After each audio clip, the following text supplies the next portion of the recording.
President Trump announces he's running for president again. Conservative Kyle Kashuv has his Harvard acceptance rescinded.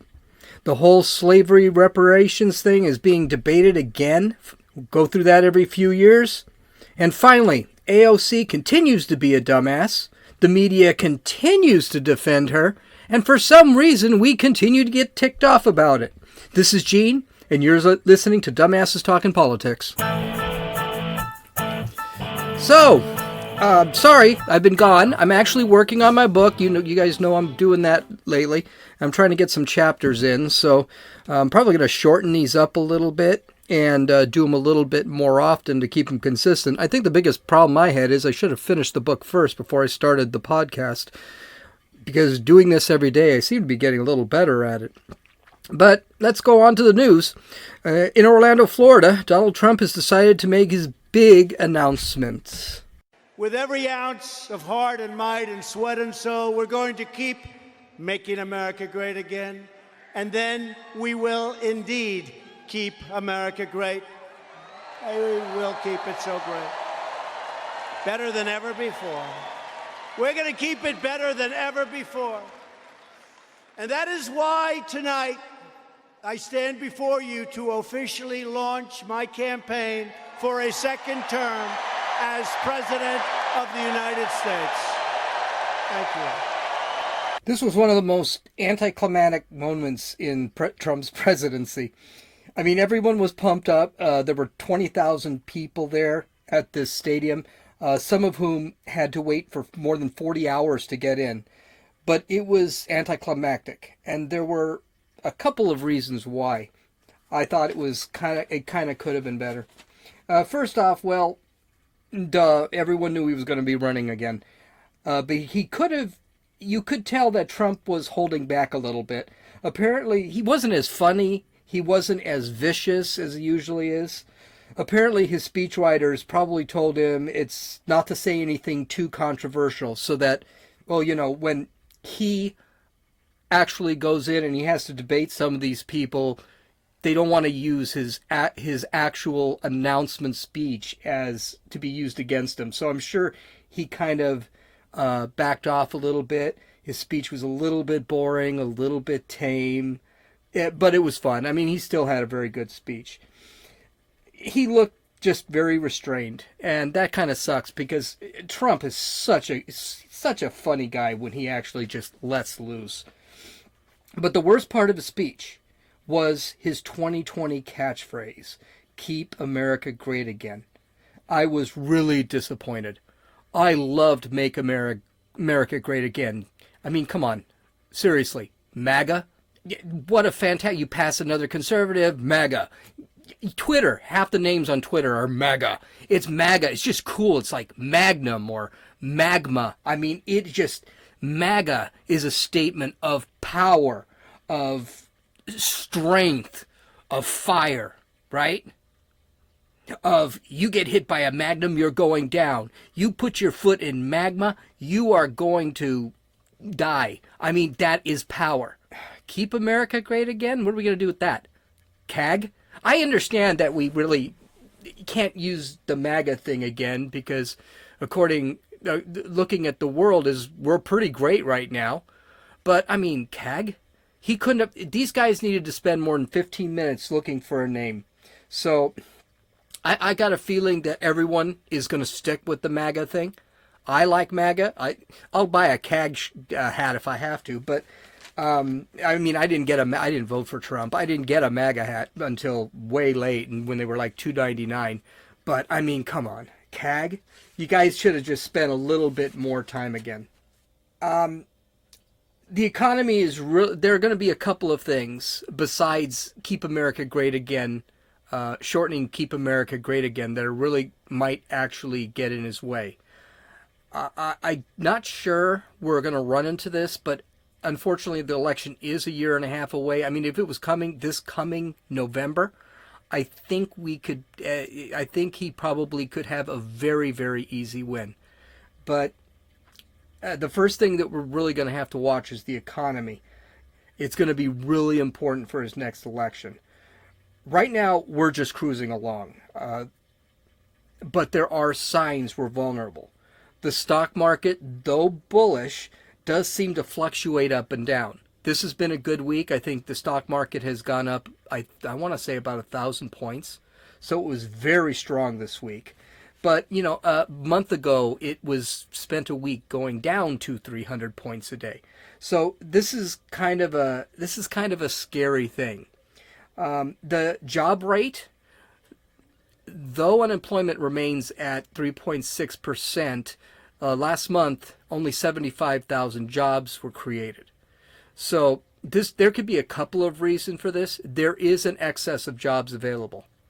In other words, we have more jobs than there are people to fill them. 3.6% is about as low as you can get without, is about as low as you can get. It's considered 0% unemployment. That's because 3.6% or about 3% of the population is considered unemployable for whatever reason. This could be, if he keeps the unemployment rate at 3.6% and the job growth steadies out a little bit, that could be okay. But we got to kind of worry about that 3.6 going to 4 to 4.2, and then before we know it, we're at 5. So that can be a little bit scary. And then the trade war actually seems to be working. But the trade war can be a little bit scary.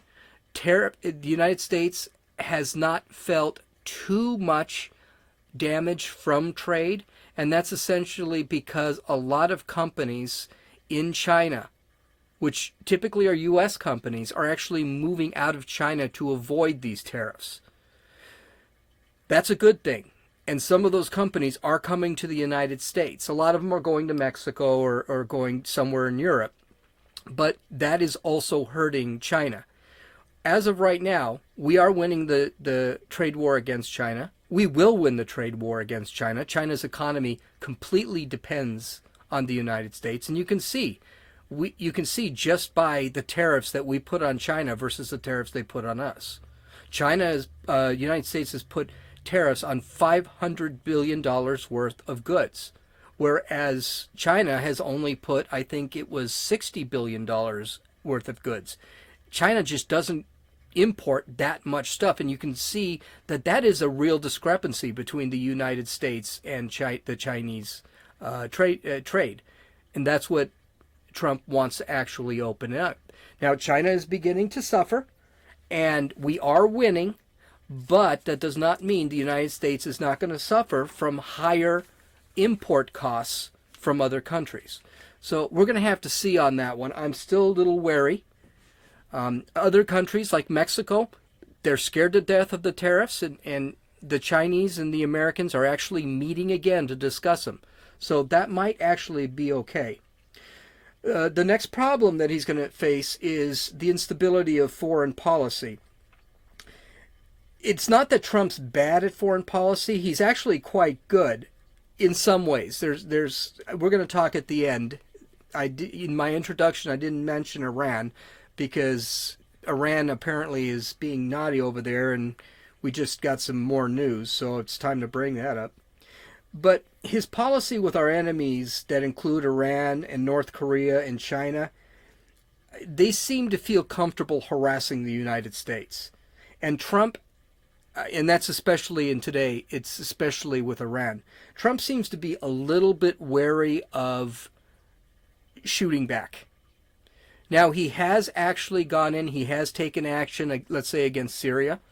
But Syria was with a multinational force. It was with England and it was with France. Yeah, France. Can you believe that? So it's going to be interesting to see what he does. And we're going to talk about Iran later on. I'm not even going to bring it up until later because this is just getting kind of hairy. I don't want to spend an entire podcast talking about it because we're still really up in the air on what's going on with Iran. But what he does with Iran and how he deals with Iran will really determine how he's going to be seen with his foreign policy. And the big problem, now we'll talk about that later. And finally, the big thing that I think is going to hurt Trump is he seriously needs to stop tweeting. He really does. Someone needs to take his iPhone away, throw it out. They need to cancel his Twitter account because he just says the wrong things. And when we talk about Iran at the end of this podcast, that's going to be an example. Please stop tweeting. He starts calling, the insults need to stop. Middle American women do not like him. And I don't like him. Personally, I think he's a creep. He's a cretin. He sounds dumb. He doesn't sound presidential. He sounds just way too alpha male. He just needs to stop the tweeting. Stop saying stupid things. Stop picking fights with people. Likewise, he needs to stop talking to the mainstream media. That interview he had with George Stephanopoulos, how did he think that was going to go? George Stephanopoulos worked for Bill Clinton. George Stephanopoulos is a die-hard left-winger. He hates Trump. And he holds a meeting with John Stephanopoulos? An interview? What was he thinking? Stephanopoulos was going to do anything he could to try and trip him up. Now, Trump did okay. He did okay. I didn't think he did bad. He said some things that were kind of questionable. And some of the things he said were, Trump fantasy land. For example, talk about the polls. But that does not mean that just doesn't need to say any of that stuff. So I think his people need to get him off of Twitter. In other news, as of right now, here's the thing. I'm going to go back to that. Here's the thing. Ben Shapiro says this best, and I think everybody at the Daily Wire says this, and you should subscribe to the Daily Wire. It's an awesome publication. Also, Steven Crowder. He's great, too. The thing is, let the Democrats be crazy. The Democrats are absolutely insane right now. I have not even talked about those 62 Democratic presidential candidates because I do not have the time nor the energy to go over each one of them. I'm waiting for a few to get kicked out. I hope to God it's just the ones from Montana and some of those small cities.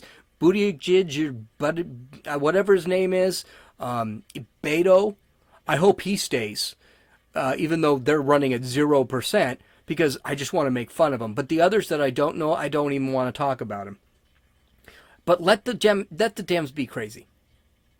Trump needs to stay away from being crazy. Trump is nuts. Stay away from being nuts. You don't have to show it. You could be insane. You can have 75 bodies hidden under the Oval Office floorboards. But you'll get elected as long as you don't show you've got 75 bodies under the Oval Office floorboards. In other news, this is really tragic, and I think this is absolutely terrible. Kyle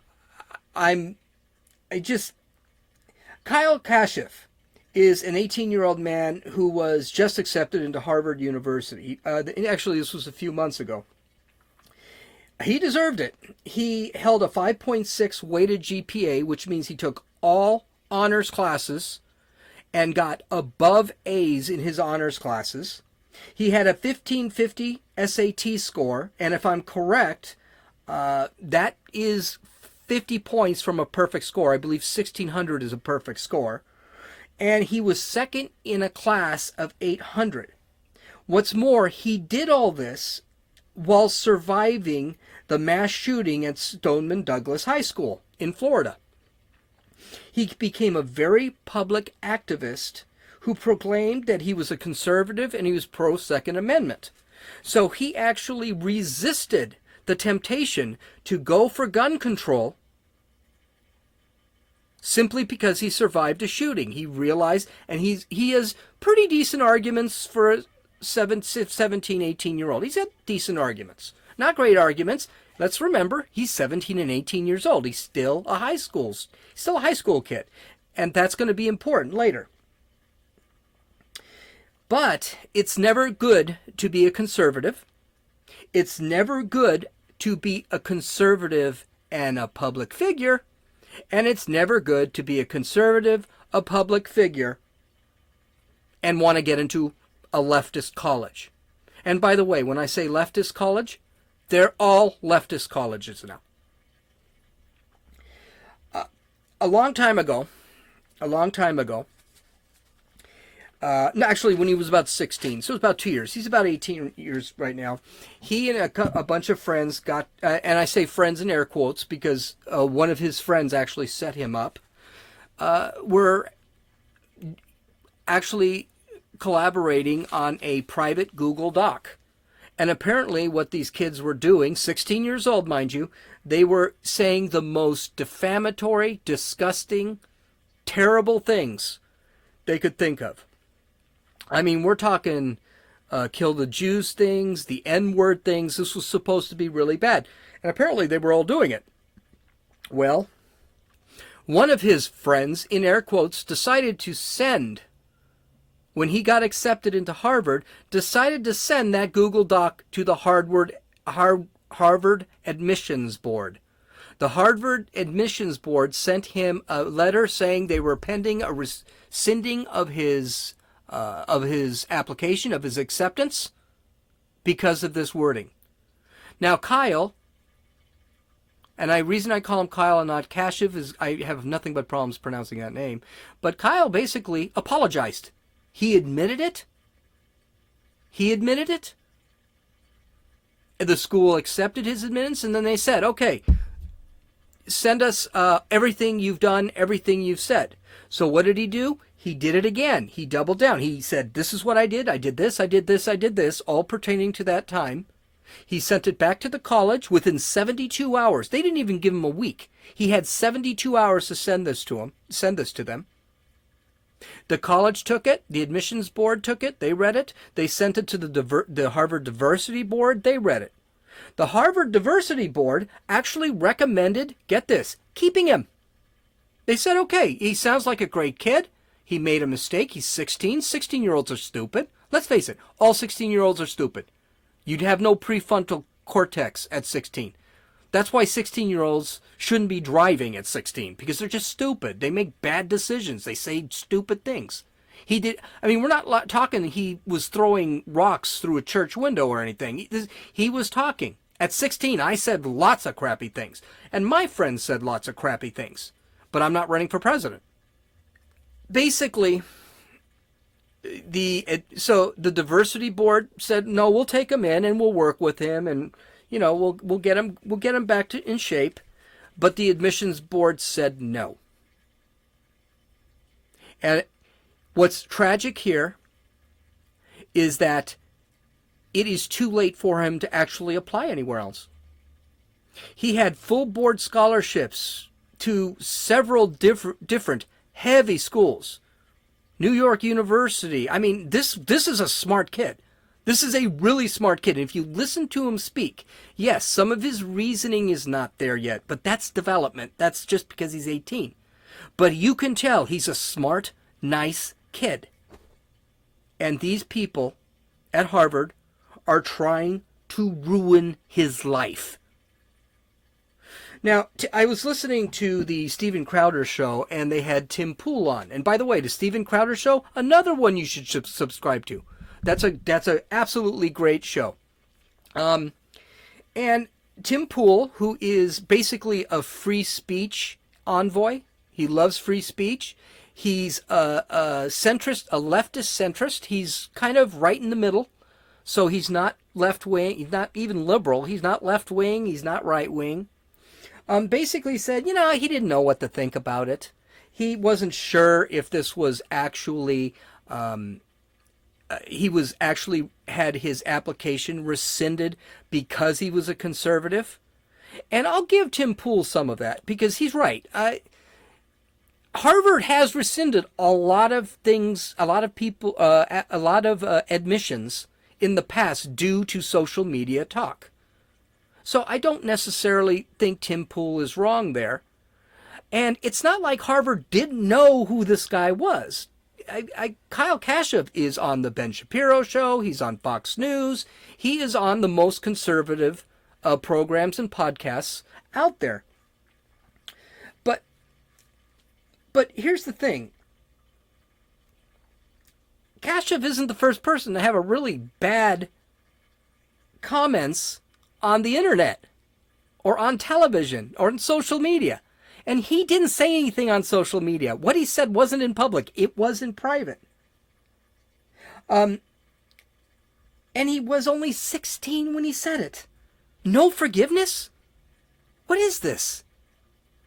I bet you $1 I could go to every one of those board members at the Harvard, and I guarantee you, if we could dig in their back of their lives, we're going to find something. I mean, look at Northam over in West Virginia. Blackface or a Ku Klux Klan hat. I don't know what he was doing, which he was. But, I mean, and he was 23, I think it was. He was forgiven. He did something really dumb at a really dumb age. Is that a good reason to ruin the rest of his life? And they did. They damaged his life. He's going to recover. He's going to recover. He's a smart kid. He is going to recover. But this also damages him. But what really is going to jack Harvard up in this argument is they accepted his classmate, David Hogg, who that is going to look really bad. Hogg is a left-wing and a gun control freak and has half the qualifications of Kyle. David Hogg got rejected from UCLA. One of the reasons that David Hogg was going to take a year off is, quote, I want to work on my activism. He doesn't want to work on his activism. He didn't want to go to a Cal State school because they had rejected him at the UC schools. He wasn't that smart. But what's terrible about this whole thing is how disgusting David Hogg is. This guy talks the worst, most vile crap, the most hateful speech of anyone. I mean, this man just is disgusting. He's not even a man. He's a kid too. Don't get me wrong. He's a kid too. And he should be, if Harvard wants to take him, he should be in Harvard if he has the qualifications. But I tell you what, I got a little clip here. Why don't you just listen to this? This is David Hogg in an interview that was on television. And they didn't beep some of this stuff out. You just listen to this and you will, oh my. Like, do you guys ever think, like, why the are we the ones who are doing this? Well, at this point, it's like, when you're old-ass parents, like, I don't know how to send an iMessage, and you're just like, give me the phone, and you take it, and you're like, okay, let me handle it, and you get it done in 1 second. Sadly, that's what we have to do with our government, because our parents don't know how to use democracy, so we have to. It just makes me think what sick are out there that want to continue to sell more guns, murder more children, and honestly just get reelected. What type of person are you when you want to see more money than children's lives? What type of person does that? Yeah, that's Harvard material right there. Real quality guy. And that's the guy they want to let in. They want to give up on a kid with a 1600 with his qualifications because he said some stupid stuff when he was 16 years old. This kid's 18 years old. He's talking like that, talking about his parents like that, talking about his government like that, talking about the country like that. Kid is an absolute piece of garbage. And trust me, he's just as bad on Twitter. They've got enough crap on David Hogg to keep him out of Harvard or keep him out of any college. He is a hateful piece of crap. And I trust me, this is the anger part, and this is going to be about as angry as I'm going to get. I just think it's completely unfair. I do think the right or conservatives, and in Kyle's case, he's just a libertarian. He's not even really that conservative. I think this is what's happening in our colleges. And I think he's going to be fine. Matter of fact, I would say, you know what, screw college. I almost cussed again. Screw college. Go invent something because you're smarter than that. He's already got a serious future. But I think in the end, it just shows how our colleges are just going to hell in a handbasket. Okay, so that first part was the ticked off Gene version of the podcast. Now we're going to end really strong. We're going to do the happy, funny Gene portion of the podcast. So the next couple stories are kind of funny, and then we got to get serious again, but we can't get too serious because we just don't know what's going on. So it's been 2 years, so it's election time, and now it's time to start pandering. And one of the best ways to pander is reparations, because you got to get that black vote. Now, understand something, I'll never say African American, and I will never say African American again.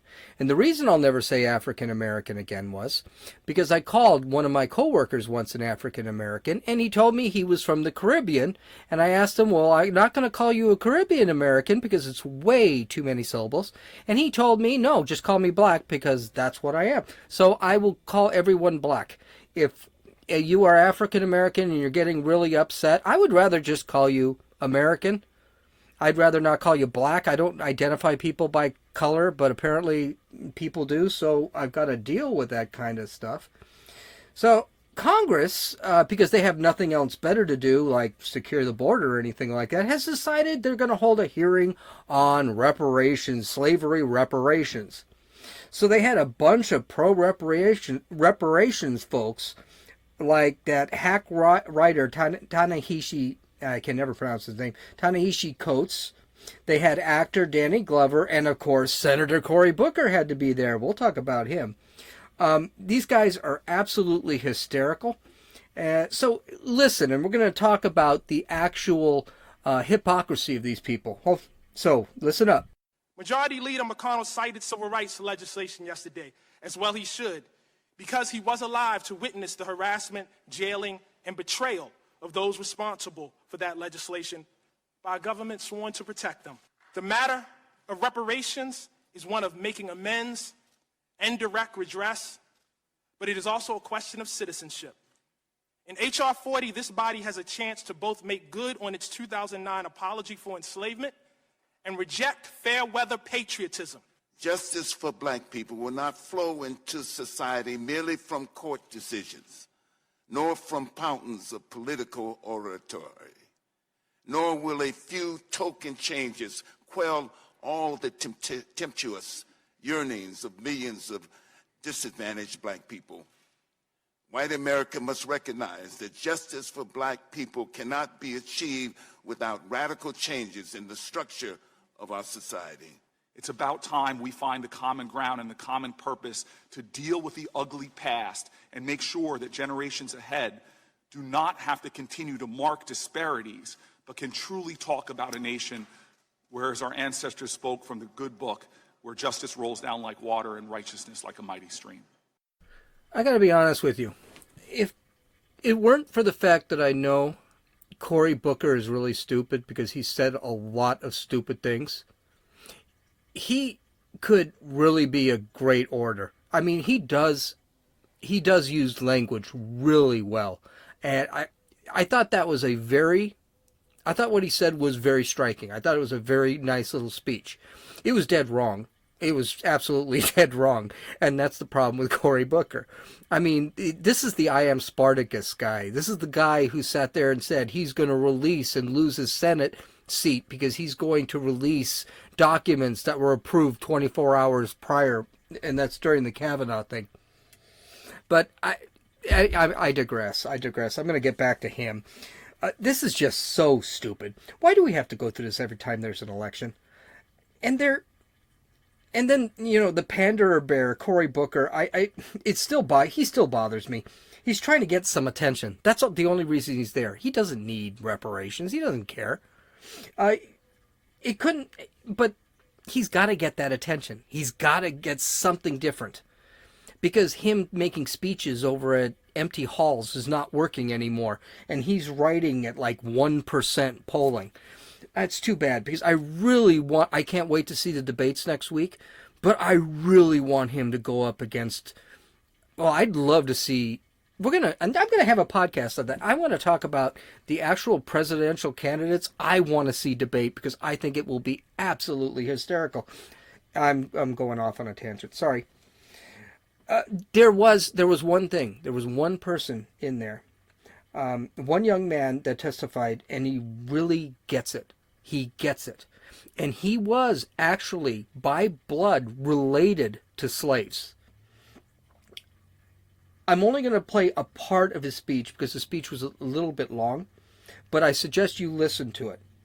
And he really got a lot of derision from the crowd, which was all black, and from Representative Cohen, who is the chair of the committee. His name is Coleman Hughes. He is a writer. He is a columnist and journalist.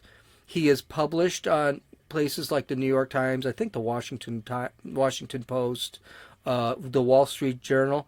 Very intelligent guy. And he really does sum this up very well. I think he sums it up as a conservative. So listen up. I understand that reparations are about what people are owed, regardless of how well they're doing. I understand that. But the people who are owed for slavery are no longer here, and we're not entitled to collect on their debts. Reparations, by definition, are only given to victims. So the moment you give me reparations, you've made me into a victim without my consent. Not just that, you've made 1/3 of Black Americans who poll against reparations into victims without their consent. And Black Americans have fought too long for the right to define themselves, to be spoken for in such a condescending manner. The question is not what America owes me by virtue of my ancestry. The question is what all Americans owe each other by virtue of being citizens of the same nation. And the obligation of citizenship is not transactional. It's not contingent on ancestry. It never expires, and it can't be paid off. For all these reasons, Bill H.R. 40 is a moral and political mistake. Thank you. Thank you, Mr. Hughes.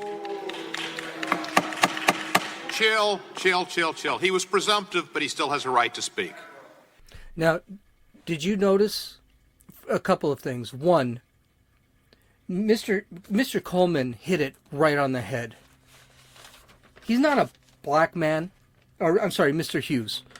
Not Mr. Coleman. It's his first name. He hit it right on the head. He's not a black man. He's not a hereditary slave. He's an American. This is a guy who recognizes that he's had privilege. And he actually talks about that in the beginning of the speech. He recognizes that it is America that allowed him, in just 50, 60 years, where he was actually, his people were, or black people, not his people. He's my people. He's our people. This is the problem with this whole thing. And then listen to the crowd. Boo, boo. What a shock. The Democrats pack the crowd with black people who already agree with them. And that Representative Cohen, what a piece of garbage. Why is he telling everyone to chill? Would he say that in front of a bunch of white people? Or would he just slam his thing? Out order. No. He's talking down to these people. And what's that crap with the, well, he could be presumptive. What does that even mean? I'm just really disgusted. I think the Democratic House has really got to get their garbage together because they're falling apart. They're looking really bad. And America is looking at this and saying, you've got to be kidding me. We've got so many problems. You're worried about this. Drugs, homeless, a border problem. We're looking at problems over in Iran. We got all these problems, and you guys are worried about reparations and indicting a president that has already been proven not guilty, or not proven not guilty, but no evidence that he did anything. This is just getting crazy. But here's the whole thing. There are so many problems with this whole thing right off the bat. This whole testimony, this whole congressional hearing. First, every person testifying is black, but they're also successful and rich. Coates is a famous writer. He's a crappy writer. He's written best-selling books. He's a millionaire.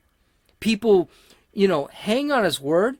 He's really a lousy writer. He writes within a silo, which means it's this, and that. And there's no actual outside of that. So, for example, if you're white, you're privileged. Okay, if you're white, you had privilege throughout your life, throughout your lifetime, throughout your ancestry. That's not exactly correct. The Irish were actually pissed on when in the beginning of the 20th century. The Italians were pissed on in the beginning of the 20th century. Half the reason you had the mafia in the 20th century is because of how badly they were treated. Danny Glover is bitching about blacks needing money to make up for slavery is hysterical too. This is a guy who got a job acting, is a millionaire because he made maybe 3-4 good movies. And I think 3-4 good movies. Let's Lethal Weapon was the first movie he made was good. That was it. I'm assuming he made 3-4 good movies. And then the last one, I already talked about Cory Booker. He's just worthless. Now there was a pastor of some church that spoke, and I respected him. He actually went on Tucker Carlson later. He was wrong. He was dead wrong. He didn't say anything different than what anyone else said, but at least he had the guts to really stand up for his beliefs. So I respect him. All the people that testified for reparations, all they did was prove that there has been no systemic racism since the 60s, the 1960s. Okay? After the Jim Crow laws were repealed, and the Jim Crow laws were evil. And I'll give you a step further. If anyone gets reparations, it's for those people who lived through the Jim Crow laws. It's like when the Japanese and the Koreans were stuck in internment camps and they received reparations. They deserved it because they had their actual houses taken away, their careers taken away. I understand that. People who lived through Jim Crow, maybe they should receive reparations because they actually suffered. None of those people that were sitting on that floor today, maybe Danny Glover, though I think he came in later, none of those people ever suffered through Jim Crow. They don't know systemic racism. And after 1964, I believe, was when the Civil Rights Bill was passed, there was no systemic racism. It was illegal to be a racist, it was illegal to actually stop someone from being racist, from public resources to deny someone based on their skin color. Yes, it took a while. It did not just end in 1964, but it did slow down, and we were fixing ourselves. These people, here's the secret. In the United States today, you can achieve the pursuit of, you have the pursuit of liberty, life, and property, or happiness. It doesn't matter what your color is. It doesn't matter your skin color. It doesn't matter your ancestry. You have to grab it. And the three morons, and actually basically all the morons that were up there talking in front of Congress, they all succeeded. They were all rich. They were all powerful, including Mr. Hughes.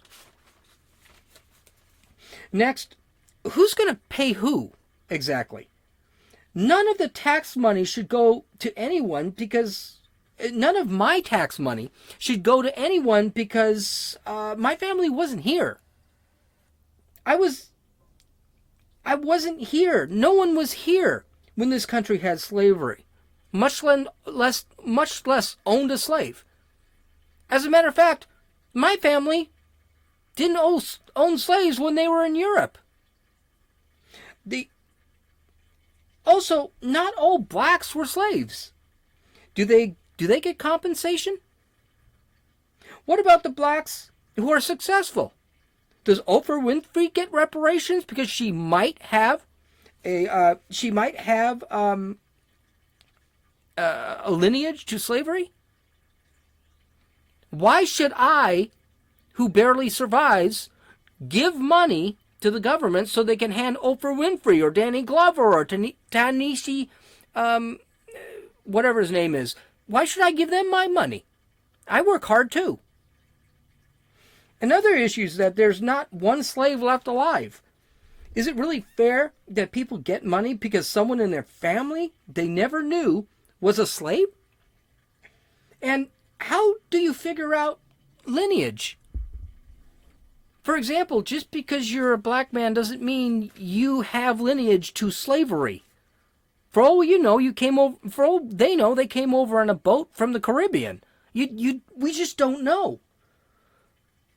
Well, if this thing goes through and they start looking up, I'm going to buy stock in 23andMe because they're going to have to figure out exactly who is owed reparations and who is not owed reparations. Finally, how is this going to bring the country together? Is giving away thousands of bucks to every black person mean that they still won't be pissed off after they received the $1,000? And are white people going to really have their guilt, air quotes, lifted because they gave their money to someone they don't know for something they didn't do? I bet blacks who are pissed off are still going to be pissed off when they get their money. Pissed off at whites when they get their money. And now I think whites are going to be pissed off at blacks because they were having to give their money to give to someone else. It's just going to create more of a divide in the country. It's going to emphasize racial problems that just aren't there. We really don't have systemic racism. We don't have systemic bigotry. Okay, I wasted more breath on this topic than it deserves, and I thought I was going to be happy. I actually thought it was, it's not. I was actually getting ticked off on that one too. It's not going but here's the thing, it's not going anywhere. Everyone knows it's not going anywhere. This is just another election talking point for the left, which is why zero polling Cory Booker decided to actually go out there and testify. Because then he can sit there in a debate and tell Bernie Sanders, well, I'm for this. Oh, the other story, this is fun, is courtesy of Alexandria Ocasio Cortez. This gal is so dumb, she doesn't have enough brain power to flicker a nightlight light bulb. I mean, she is just, my God. But, you know, I got some thoughts on her, too. Why is everyone getting so pissed off at her? She's awesome. I love Ocasio Cortez. I'll tell you why in a couple of seconds. But right now, let's listen to her. Let's listen to her clip that she made this week. She had to have been drinking wine when she made this clip because it was so stupid. Okay, here we go. The United States is running concentration camps on our southern border. And that is exactly what they are. They are concentration camps. And if that doesn't bother you,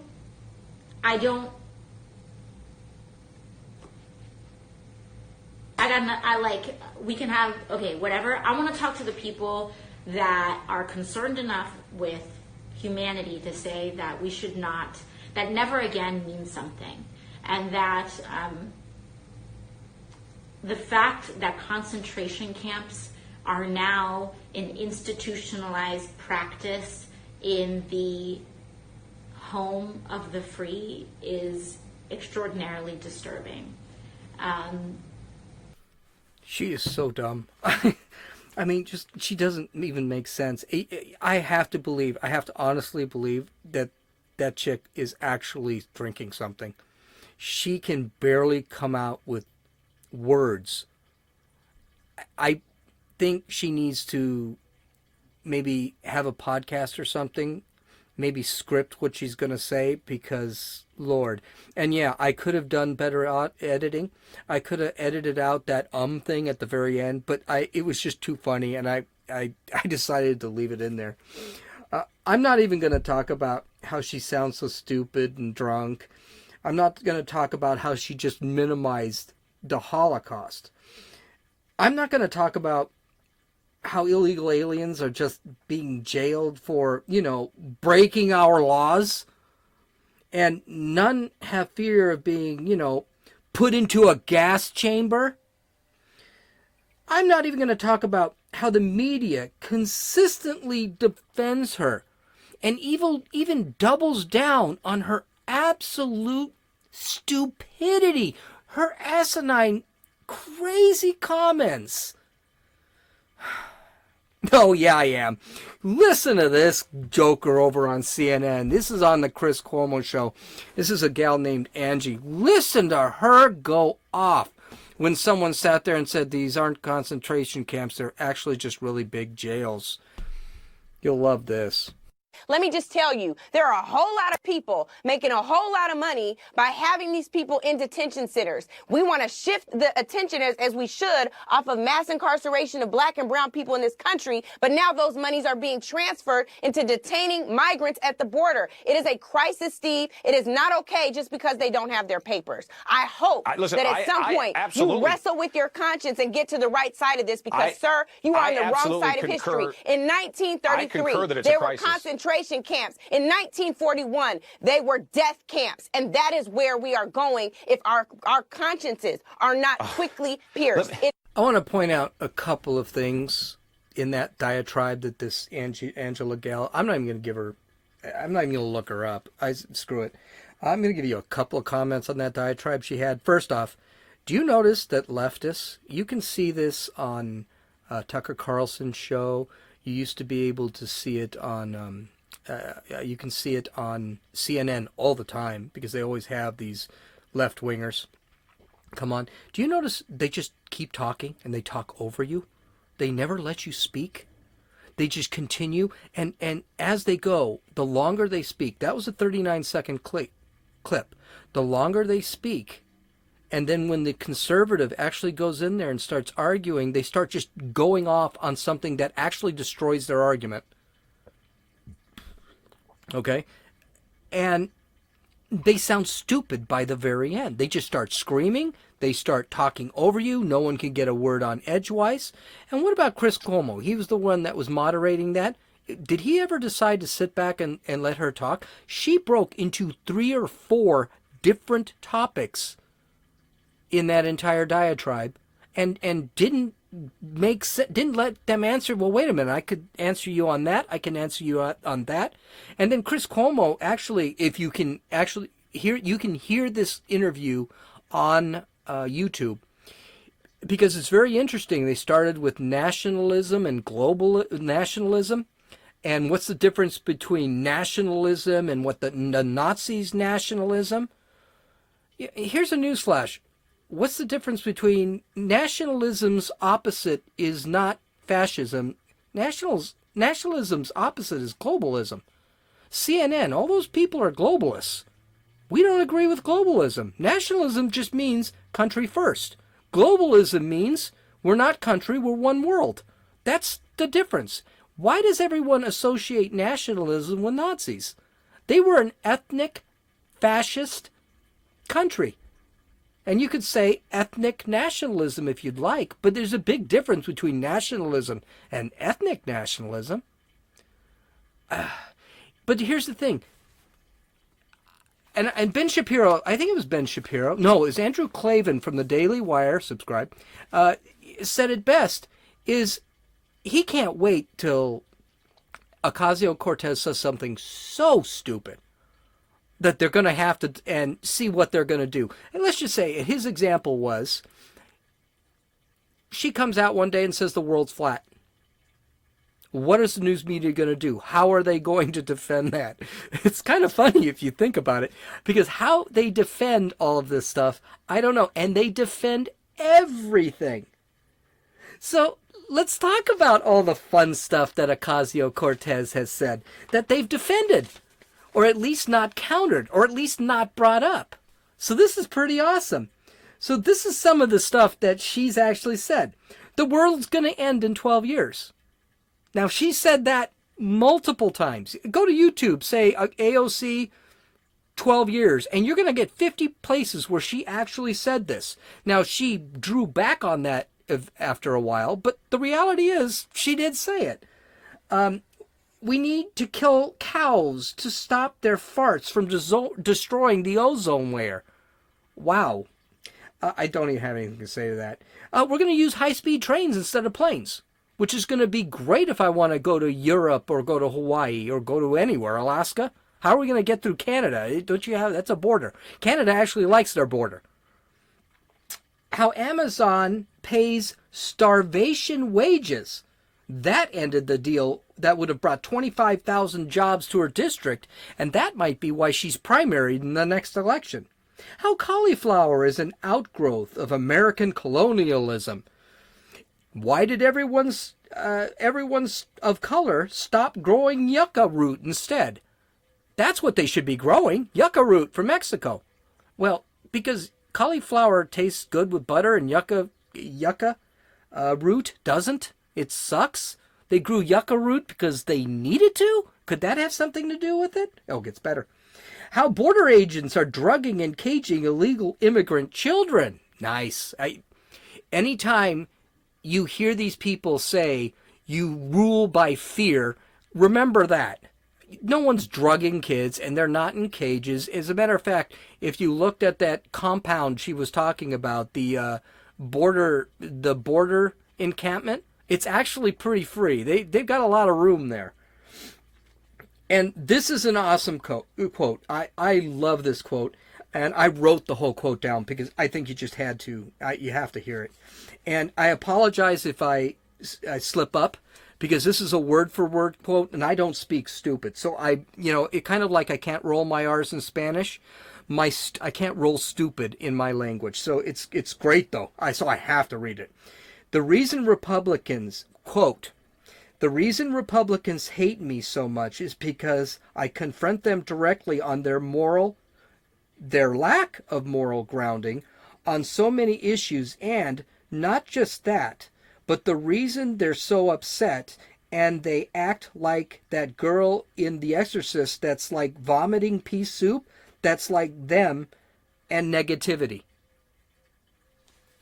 I'm not kidding. She said that. This is considered word vomit. She said absolutely nothing. She said absolutely nothing in that entire statement. It was really funny. Here's the thing. I don't know why everyone gets upset with AOC. Conservatives, I don't think conservatives actually get upset. I'm entertained by her. I think she's absolutely hysterical. When she sits there and talks, when she minimizes the Holocaust with that stupid thing, and she keeps doubling it down, right? She never apologized for that. She keeps saying they're concentration camps, and she keeps explaining why they're concentration camps. She just sounds dumber and dumber and dumber and dumber. And I think that's great. Keep going. I think she's absolutely entertaining. So, but this is... Let me put it to you this way, so that if I have anybody who is like a millennial, or I don't even know if she's a millennial, I believe. Like, I like AOC, because she makes me laugh and whatever. So whatever, I don't get mad when she says things offensive. I just say whatever. There's my AOC thing, and that was probably the funniest thing I did all day throughout this podcast. Okay, one thing we're going to talk about, and this is not scripted, so I had to script some of that, because I've never used so often in one sentence. Heck, I've never used whatever so often in one sentence. So I had to script that. There was just no way I was going to get through it. We got to talk about Iran. So as you know, last week Iran bombed, and there's substantial proof of it, and it's internationally and bipartisan. They've accepted that Iran actually bombed 2 oil tankers on the Sea of Soyuz, I believe it's called, in the Middle East. Of course, their Mickey Mouse Navy actually was caught on camera doing it. So the Trump administration, now these were, one was a Norwegian ship and one was a Japanese ship. So basically the United States really had nothing to do with it. But these were the threats that the United States knew were coming. And that's why they were sending that battle group to the Sea of Suez, to the Middle East. At that point, there really wasn't anything the United States needed to worry about. All they had to do was, they were just going to, I don't know what they were going to do, patrol, maybe escort some ships. That was about it. So it was still, the Iran's play was really had nothing to do with the United States. We're not going to war. Okay? I'm going to say that probably about 15 times in this podcast. So then, I guess it was on Tuesday or Wednesday, a drone flew over the Middle East, flew over the passageway, the waterway. I'm not going to try and pronounce that Middle Eastern river, or Middle Eastern passageway, because I just mess it up and it sounds really bad. But the Iranians actually shot at it. They missed it. And nothing came of it. The administration ignored it. They said, okay, well, they shot. Big deal. Well, on Wednesday night, the Iranians shot a drone down. Again, it's just a surveillance drone. No weapons. No crew. It was $120 million, but they shot that one down, blew it up, landed in the middle of the sea. This is where things are going to get rather colorful. And I'm pausing because I'm trying to figure out if the order is absolutely correct. At this point, the next day, Trump announced that the drone was shot down, and he gave the Iranians every option to say, okay, it was an accident. We had some guy. I think Trump would have been happy if they just fired some colonel someplace and that was it. And the Iranians don't seem to really want to go to war with the United States. And Trump definitely doesn't want to go to war with Iran. So, but Trump was waiting for some sort of acknowledgement of what was going on. That was it. So apparently last night, Trump had set up an attack. They were going to bomb. We really don't know much about this, but it sounds like they were going to bomb several different radar installations, especially the radar installations that were used for launching the actual attack that shot down the drone. Apparently, and again, we don't know, and this is why I don't want to really bring a lot of this up until we actually see what's happening. Apparently, the planes were in the air. They were ready to attack these installations, and Trump asked, well, how many deaths are there going to be?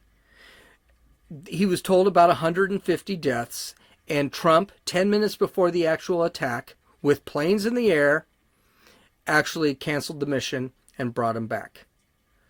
Now, I call BS on this whole thing. I think this was all talk. This was all showmanship. I think his point was to tell the Iranians, listen, we're going to have to do something, but I don't want to kill people. And then this is good and this is bad. Okay, so there's just really not a lot of information on this whole thing yet. There really isn't. But let's really quickly talk about some consequences here for the United States. First consequence, they shot down a drone, that's great, but doing nothing about it, just threatening. We threatened North Korea and we did nothing with North Korea. Threatening is not going to be enough. Now, you can hurt Iran, and Iran's already hurting with the sanctions against them, and apparently they put more sanctions against Iran. Sanctions are not going to hurt, sanctions are not going to stop them from actually trying to stir the pot. Iran is stirring the pot right now. You do not need to go to war with Iran. And Trump is not a warmonger. We are not going to war. We are not going to war to Iran. I don't care what CNN or MSNBC, CBS, NBC, ABC, I don't care what the Washington Post says. I don't care what the New York Times says. We are not going to war. Trump was probably one of the only people after 9/11 that said we shouldn't go to war with Iraq. Trump knows that going to war with Iran is a really bad idea. It's going to hurt his presidential, it's going to hurt his presidential campaign. And Iran is going to be far uglier than Iraq was. And we've fought with Iraq for 10, 15 years. I'm sorry. We fought with Iraq for 19 years. That wasn't our fault. That was Obama's. It was our fault. It was Obama's fault for pulling out too early and ISIS taking hold. We're not going to war in Iran. That's what it comes down to. Trump does not want war. He just doesn't believe in it. It's bad business. And believe me, he knows that if we go to war with Iran, yeah, the war may take 2 weeks, 3 weeks to finish. But then we're going to have to rebuild Iran. And he doesn't want to do that. Our economy is too good. We can't afford the trillions of dollars it's going to take to actually go in and rebuild that country. And he's right. Trump is right. The Iranian people are the ones suffering. It's the Iranian people that need to pull Iran out of where they are, the theocracy that they actually are. The prime minister of Iran, or whatever they're calling him, does not run that country. That country is run by the Ayatollah. He does not want war for Iran, but he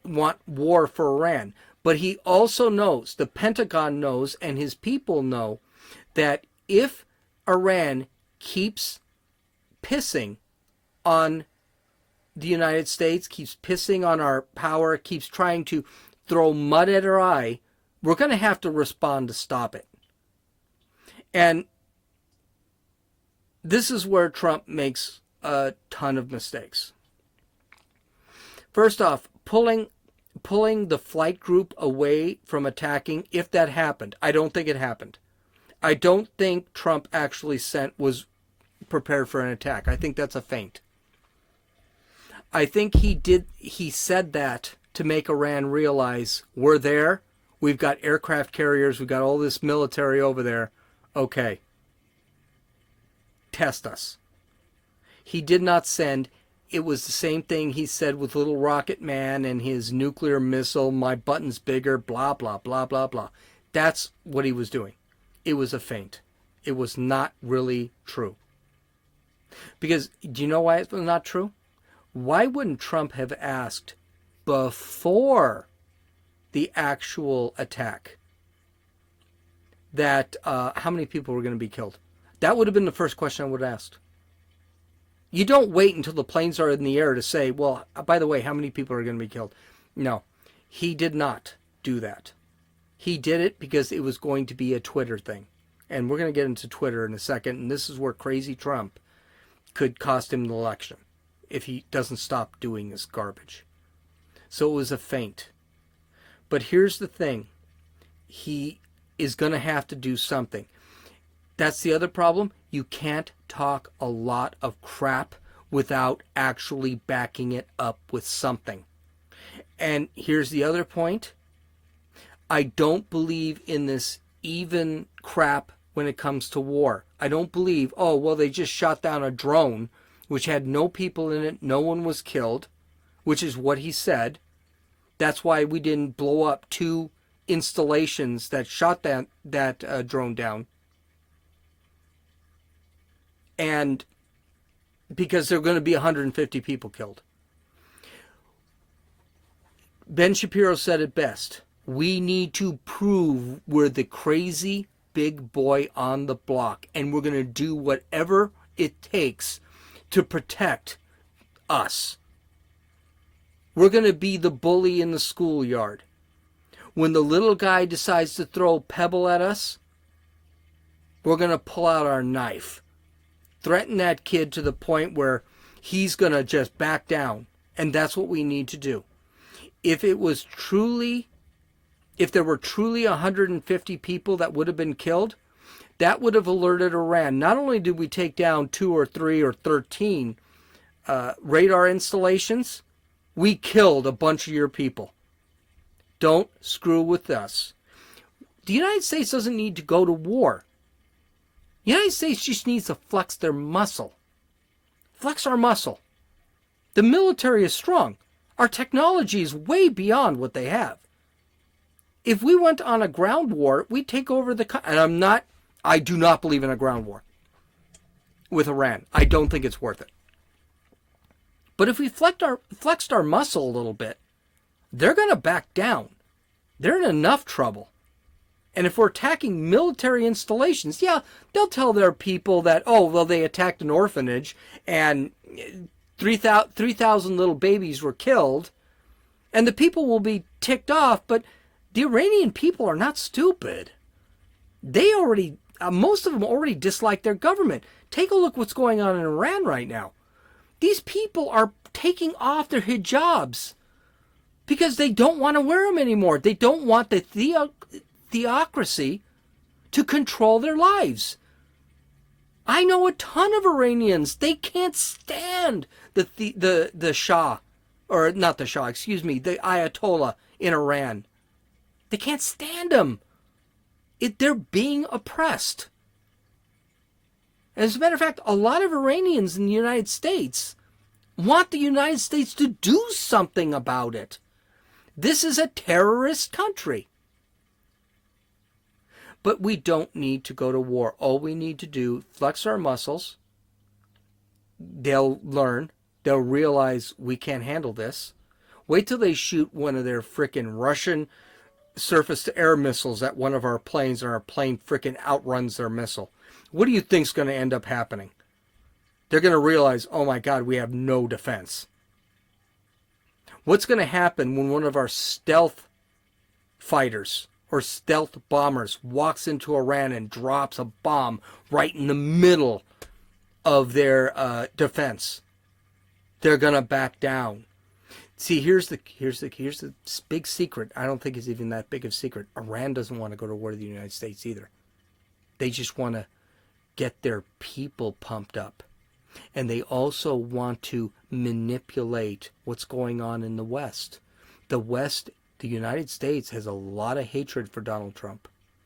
But that doesn't mean that Donald Trump isn't right. Donald Trump is negotiating with Iran right now. That's a great thing. But here, that's the other thing. This is the bad Trump. So Donald Trump, and I don't have I'm actually going to release a bigger podcast. I just want to find out what's going on because I'm not so sure something isn't going to happen this weekend. I got a feeling that something's going to be bombed this weekend. Donald Trump's got to stop tweeting our foreign policy. He's really, maybe he is the demented genius that he keeps claiming he is. But he keeps tweeting our foreign policy, and it's just kind of like, dude, stop. Don't tell Iran what we're going to do. Now, he could be doing the same thing we did back with Normandy and saying, oh, we're going to do this, and we actually do the opposite. But I'm not so sure. It's just, I think this is a very fluid situation, and we need to really, it needs to be watched. And I really don't know what to say about it. There's just so many variables going on that happened today, and I'm just not exactly sure what to say about it. I know what I like about it. I know what I don't like. What I think should happen, every time one of our drones actually sees one of the tugboats that happens to be part of the Iranian Navy, we'd blow them out of the water, kill them all. They're in there, shoot the boat, sink the boat. You actually see a boat, you see the Iranian Navy actually parked right on their coast, blow them up, get rid of them. That's going to solve a lot of problems. The missile defense system in Iran is just not that great. And they do not have the resources to build their military anymore. They're done. They had to pull out of Venezuela because they didn't have the money. They are pulling out of the Palestinian territories because they don't have the money. Their economy is choking. I like the idea of a slow choke versus a stepping on their neck, because stepping on their neck ends up getting blood on us, and we end up paying for it. So we're going to talk about Iran probably next week, because I want to see what's going to end up happening. Thanks for listening. Follow me. You can follow me on Twitter at runninfool, RUNNINFEWL.